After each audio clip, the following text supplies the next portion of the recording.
Oke teman-teman, kembali lagi dengan saya Fikri Ridho. Seperti biasa kita akan buat video reaction lagi soal sepak bola Indonesia. So tanpa berbasa-basi berlama-lama, mari kita simak sama-sama. Let's go.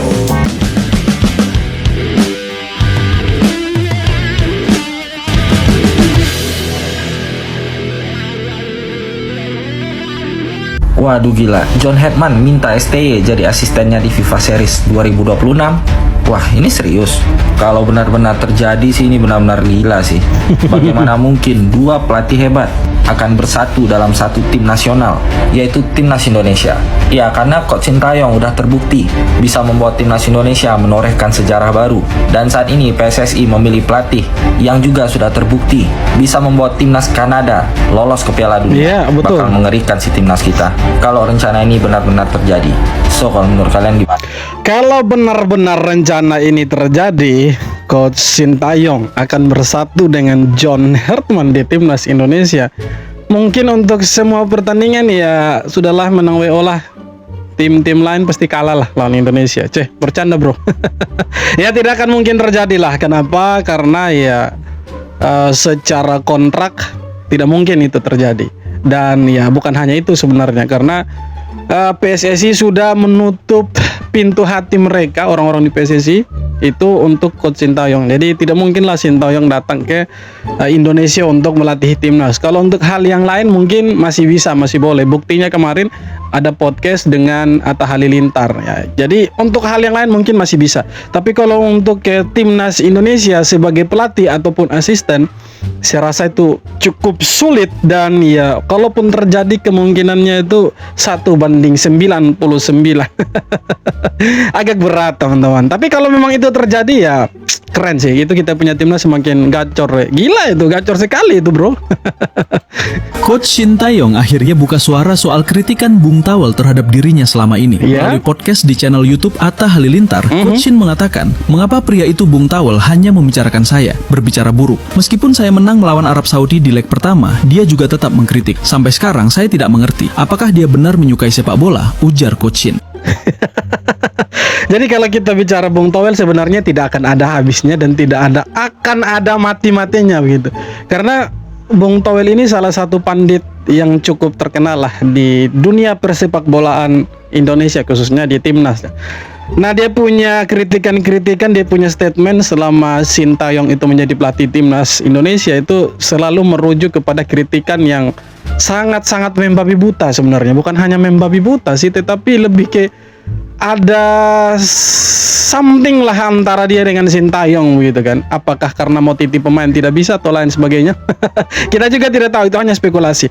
Tapi semenjak Sintayong diganti sama Patrick Kluivert, ya Bung Tawel sepertinya diam, seribu bahasa, dan jarang sekali terdengar kritikan-kritikan tajam dari Bung Tawel. Nah mengenai dia terlalu over kritik sama Sintayong, ya sebenarnya itu dipertanyakan juga.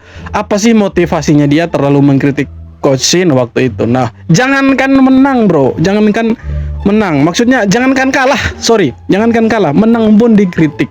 Kalau kalah dikritik, dicaci maki itu sudah biasa. Tapi ini menang pun itu dikritik habis-habisan, bilang parkir bis lah, mengandalkan serangan balik lah, lemparan ke dalam lah, segala macam lah. Mungkin sampai sekarang pun ya kebencian dan kedengkian Bung Tawel sama Sintayong masih ada mungkin. Bahkan setelah dipecat pun Bung Tawel masih bilang ya dia lebih cocoknya jualan daripada melatih timnas Indonesia. Padahal kalau kita mau lihat sebenarnya, kalau kita mau jujur loh, di eranya Sintayong lah kita bisa lihat sepak bola kita itu ada di jalur yang berbeda loh. Kita bisa bermimpi bukan hanya soal Piala AFF, bahkan kita bermimpi ada di Piala Dunia.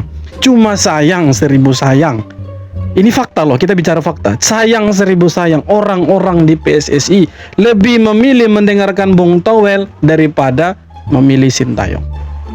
Jadi itulah ceritanya gitu kan.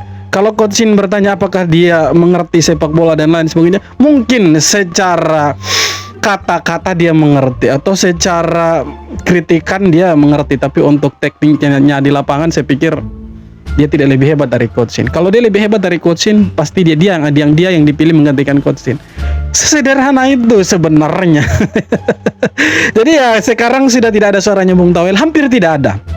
Kita sih berharap di eranya John Hartman ini, apalagi John Hartman itu dikontrak cukup lama, 2 tahun plus 2 lagi. Jadi kalau misalkan 2 tahun ini berprestasi, akan dikontrak 2 tahun lagi. Jadi totalnya 4 tahun. Semoga di 4 tahun itu atau 2 tahun pertama, Bung Toel dan kawan-kawannya yang selalu mengkritik Sintayong waktu itu, ya buat hal yang sama kayak John Hartman. Semoga lah seperti itu. Maksudnya tetaplah kritik begitu, walaupun tidak ada yang mau mendengarkan. Tak diajak FIFA Series Maret 2026, Malaysia akhirnya ambil jalan sendiri. Bukan protes resmi, bukan surat terbuka, tapi bikin turnamen tandingan. Hai, turnamen tandingan? Turnamen apa lagi mereka ini?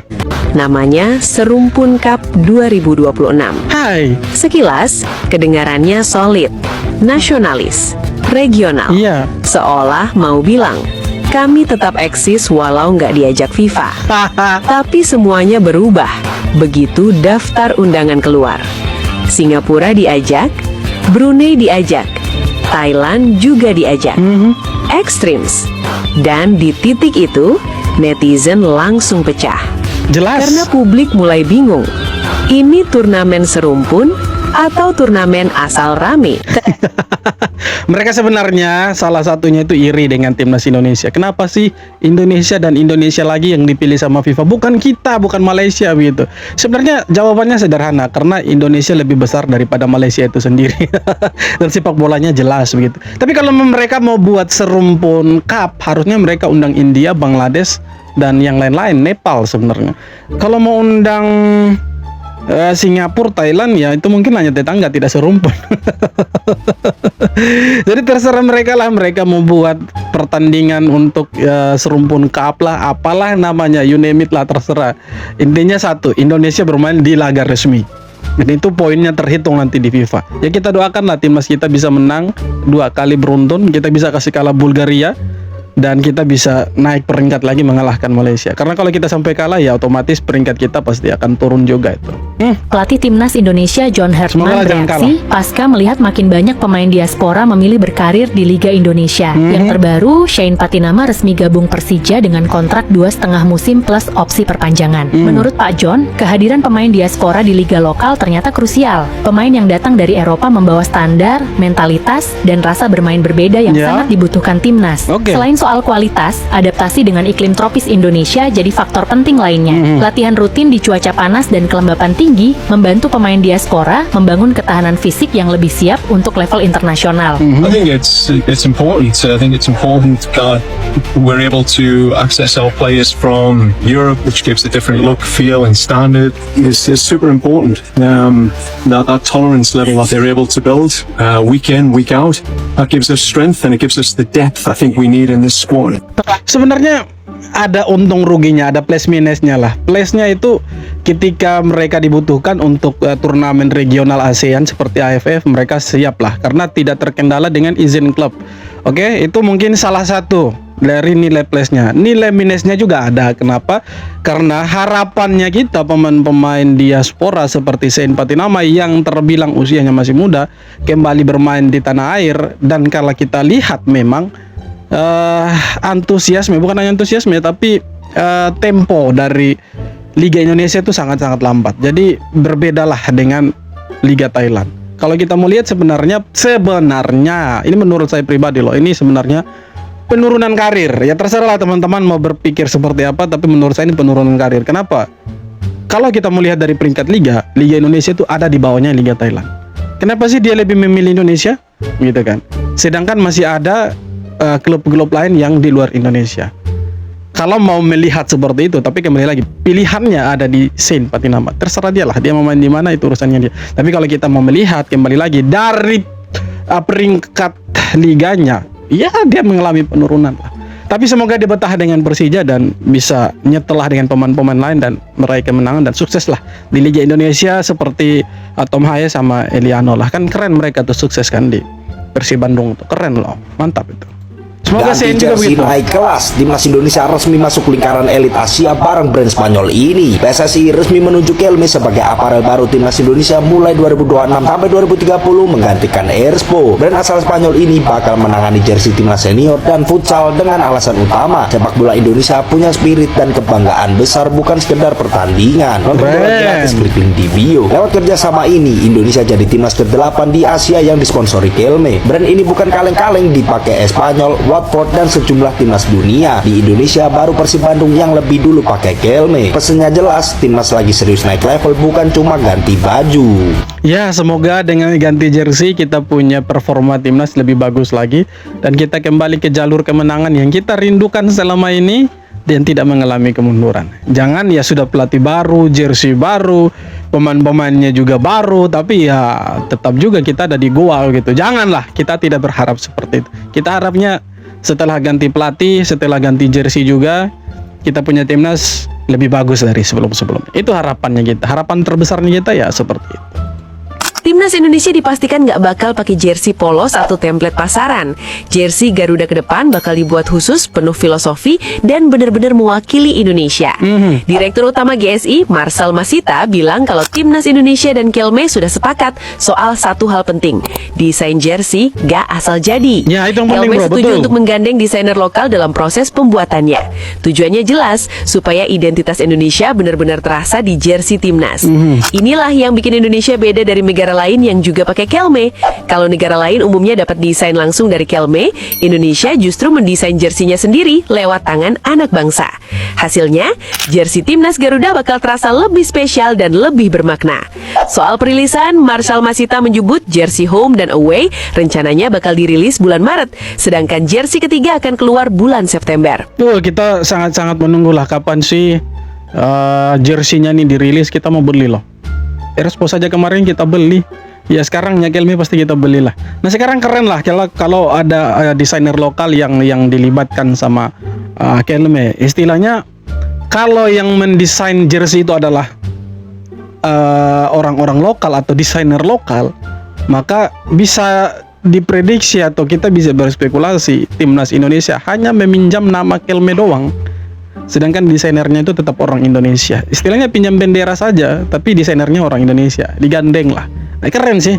Artinya walaupun brandnya dari luar, tapi PSSI tidak melupakan desainer-desainer yang sebenarnya desain jersey-nya juga keren-keren dalam negeri. Ya, semoga lah semakin oke lah jersey kita. Kita tunggulah kapan rilisnya kan. Apa ini? Emil Odero masuk 5 besar kiper terbaik Eropa musim ini. Dia ada di urutan keempat kalau tidak salah, bro. Keren ini. Coba kita dengar dulu ya. Kabar membanggakan datang dari pemain Timnas Indonesia Emil Audero. Oke. Menurut laporan Flashscore yang dikutip dari Timnas Extra, Emil masuk jajaran kiper terbaik di Eropa musim ini. Menurut Flashscore, Emil jadi kiper terbaik keempat di Eropa apabila melihat nilai rata-rata performanya. Sejauh ini Emil mendapat rating di angka 7,1 sama dengan Juan Garcia, Geronimo Rulli, dan Ivan Ruvedel. Namun Emil ditempatkan di posisi 4 oleh Flashscore. Performa Emil bersama Cremonese memang terus meningkat. Ia bahkan dikabarkan mulai menarik perhatian klub-klub papan atas.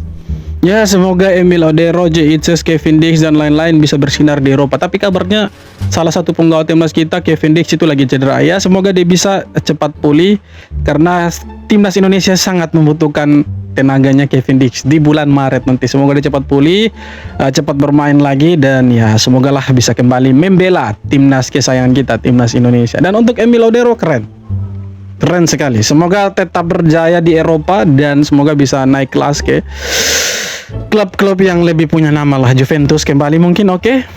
Kan keren itu. Timnas kita main di Juventus, Pak. Kiper utama.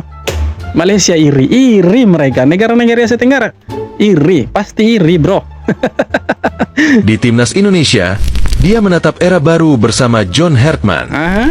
Bek Timnas Indonesia, Elkan Bagot, sedang menanti kesempatan yang tak pernah datang di Ipswich Town. Iya. Pemain 23 tahun itu sulit bersaing dengan bek-bek mapan yang didatangkan pelatih Kieran McKenna. Bagot hanya bermain 1 kali bagi Ipswich pada 2025-26, itu pun di Piala FA. Pelatih McKenna pun tampak enggan meminjamkan Bagot karena berpotensi mengurangi kedalaman tim. Tapi saya rasa dia berkembang. Permainannya di latihan sangatlah bagus. 3 bek di depan dia termasuk Bagot, hampir tidak pernah absen sama sekali karena cedera atau sanksi, jadi dia tak mendapatkan menit main, tulis media asal Inggris.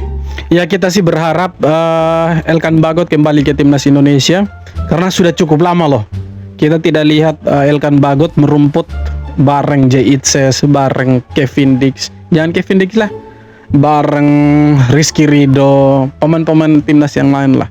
Sudah terlalu lama semenjak konfliknya dia dengan STY waktu itu, yang dia tidak mau bermain untuk timnas.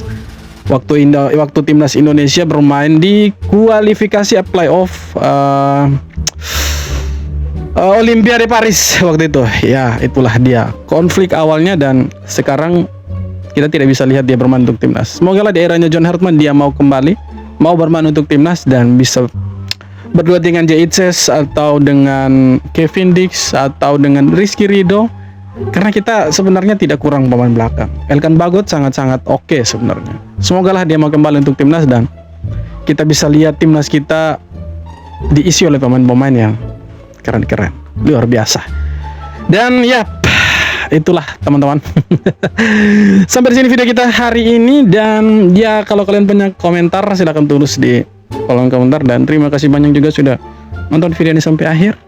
Dan yang terpenting jangan lupa untuk subscribe bro, subscribe sekarang juga. Terima kasih banyak sudah nonton, kita jumpa lagi di video-video berikutnya.